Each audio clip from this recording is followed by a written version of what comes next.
Mike here, Northeastern Dirt and Property Maintenance. As you can tell, I'm back in the shop.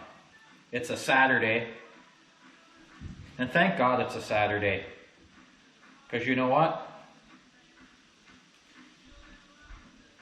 I've been pretty busy lately, and it's always nice to have your own downtime. It's nice to just wind down, and lately I've been busier than a one-arm paper hanger, and I haven't really had time to wind down the way I want to wind down. Fall is pretty much my favorite time of the year. Right now, October, beautiful. Last month was stellar. This month is perfect too. It's coming nicely. But anyway, I'm just working on this bush buggy trailer out here. And I've had this trailer for a long time. Well over 20 years, this trailer. And one thing you don't want to do, forget about, is greasing these bearings in this thing once in a while. And really, the only reason this trailer has lasted as long as it's lasted is because I rust proof it. You know, I might rust proof it every second year, every third year, I don't know. Whenever I think about it, as I'm doing today, I thought I better get on this trailer and I'll show you what happens if you neglect your rust proofing anyway. Of course, I'm always talking about rust proofing, but anyway, that's just how it goes. And I'll tell you, this thing's the cat's ass. Off Amazon, this snap-on grease gun on the fitting.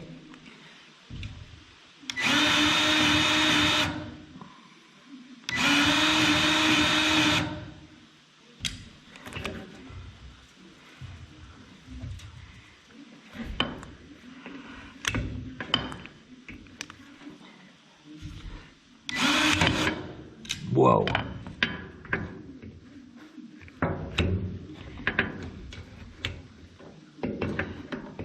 When I can snap it on.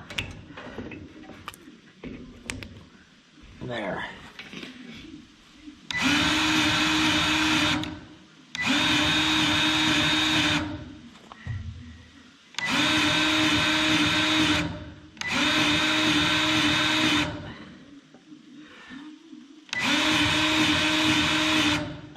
Okay, am I not getting grease?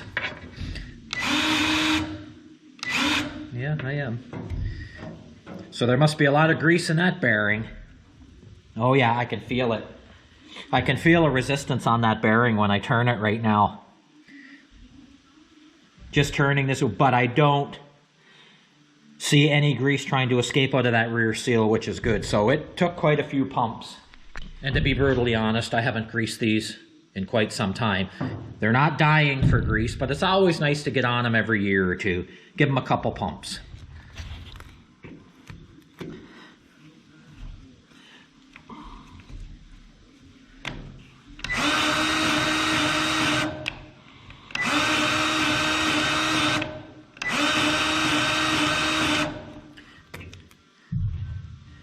Oh yeah, I can feel it. And the only reason I'm working on this trailer again, like I do every year, this trailer gets used a little bit for yard work around the yard, whatever, here and there, hauling dirt, putting some firewood in, moving firewood around. But today, I used it for moving my tree stands, and I hooked it up to the ATV and I moved the tree stand already, but I thought, I better get my ass in gear and give this thing a little attention, rather than just throw it in service.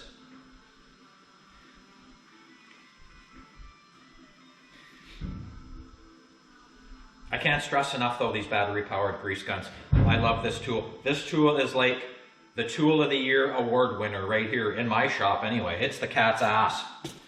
If you do a lot of greasing, then a battery-powered grease gun, they're just deadly. And here's what I'm using today. I'm just fooling around today. Moved a couple tree stands and just getting ready.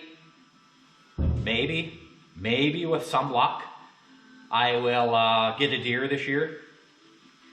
But the odds are kind of stacked against me getting a deer up here, because like I say, the population of deer up here, low, not high at all. I come from southern Ontario, man, and whacking a deer down there, no problem.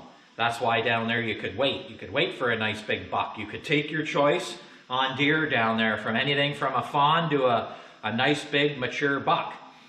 You know, depending on how good of a hunter you were. But up here, I've had a couple bucks. Well, I've seen bucks here, smaller bucks, and I've only had the big bucks on the night vision cameras in here on the trails. And but anyway, that's all I've been doing and working. So today I'm just jockeying tree stands around, and that's what brought me to taking care of the trailer. So I use this no drip stuff here. It's pretty good. I love it.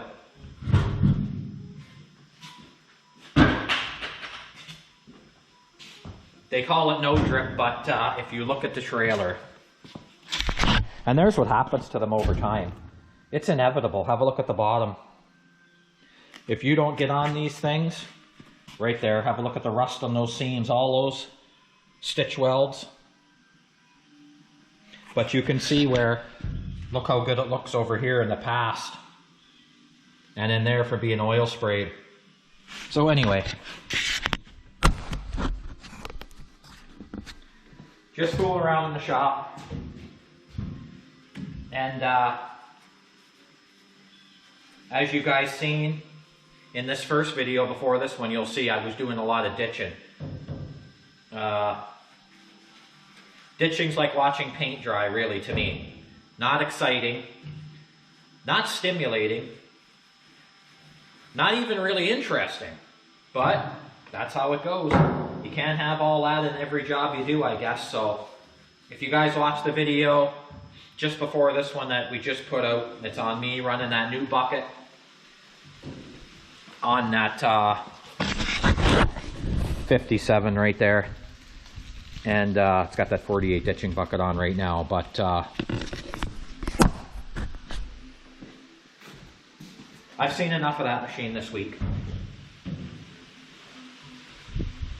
So now it's the weekend and I like to fool around. And like I said, this trailer is more than 20 years old, and I think I've mentioned it in another video. But I know exactly. Most stuff around here I can remember what I paid for it.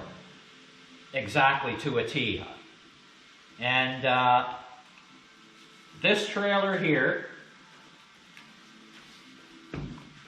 I paid $570 cash. I remember I went to the dealer, $570.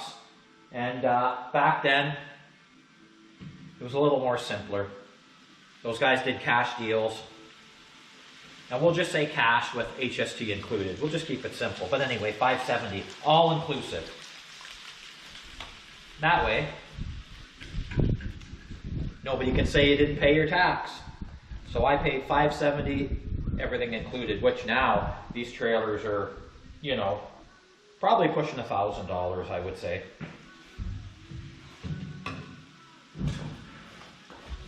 And the only thing that's really wearing in this trailer, and the only reason it's not wore right out, are the rubber tires. And they are weather checked.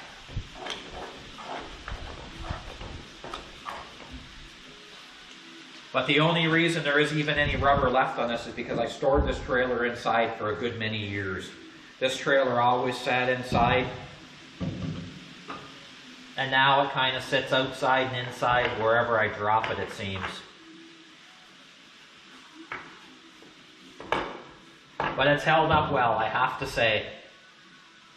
No complaints.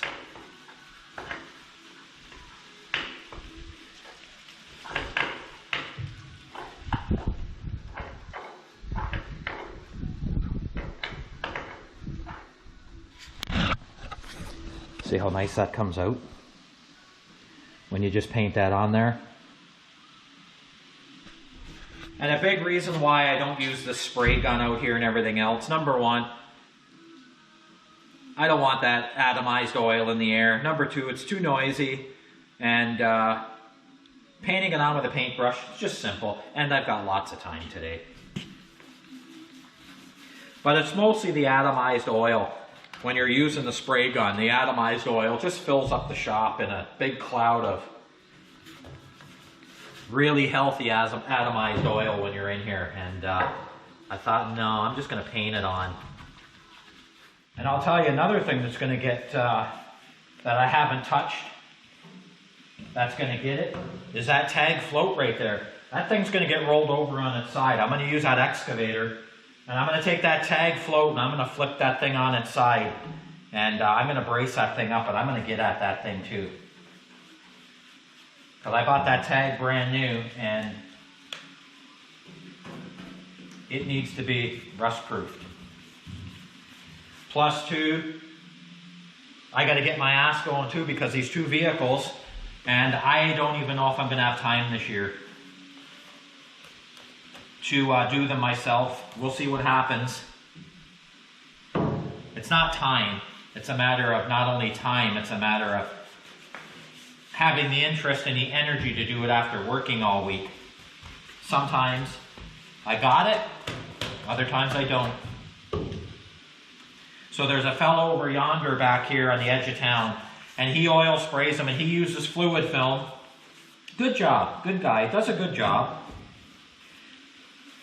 And 160 bucks he does your vehicle. For 160 he does it all, plugs, door plugs, everything like Crown. But one thing about the fluid film though, it doesn't wash out like Crown. I've used them all, and I'll tell you, Crown works really good. Crown works excellent. But you'll notice when you use Crown around your wheel wells and all that, Crown is quick to wash out. It does seep into all the fine cracks, Crown, and it's, I'm not dissing Crown, I can tell you that, because it gets in where a lot of stuff can't get in, but it also washes out really easy too. So, the vehicles are gonna get her.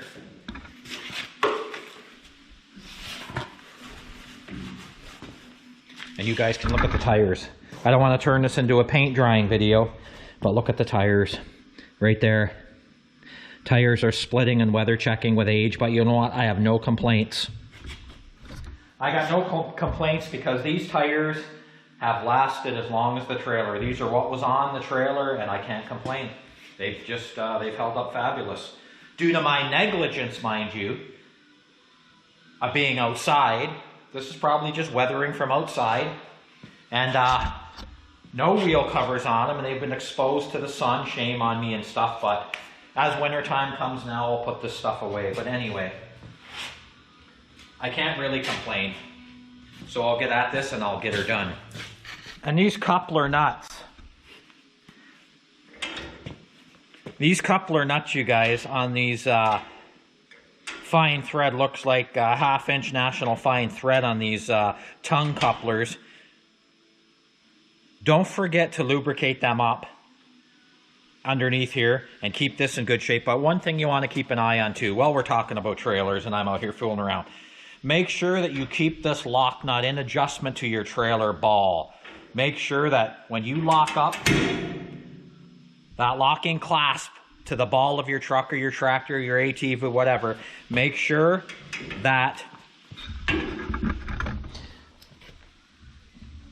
that grabs around that ball, and make sure that this area in here isn't too big so your coupler jumps right off your trailer ball. So just adjust this adjusting nut, tighten it or loosen it, whatever you have to do. Generally you're going to tighten it. You would only loosen it if it was too tight on the ball. If you over tightened it, then you would back it off a little bit. But generally, just tighten up that lock nut. And I just generally tighten up that lock nut, clip it to the trailer ball. This one's 2 inch. So clip it to the 2 inch trailer ball, and you should be able to snap that coupler on that ball with a little bit of resistance. Not much, but a little bit of resistance. You'll feel a bit of resistance. If you put that on there and that coupler falls on there quick, snaps down for you, and you feel that tongue, that trailer tongue rocking on that ball, you better adjust that adjusting nut a little bit, because you get a heavy load in the trailer in a bumpy road, and it's happened many times. You'll have that trailer pop right off the ball, and it happens, man. It's amazing. People never check that, and over the years it just comes out of adjustment. So remember, adjust that adjusting nut once in a while for your trailer ball. So anyway, that's all I'm doing today. I'm just fooling around out here. Beautiful, beautiful weather. Right now it actually warmed right up this afternoon, so I'm mid-October, I'm in a t-shirt, but it's not unseasonably warm. It's a little warmer than average, but it's nice. It's quite nice. Just fooling around out here getting this trailer ready because I might be able to put some wild game in this trailer, and we'll go from there. All right, thanks for tuning in.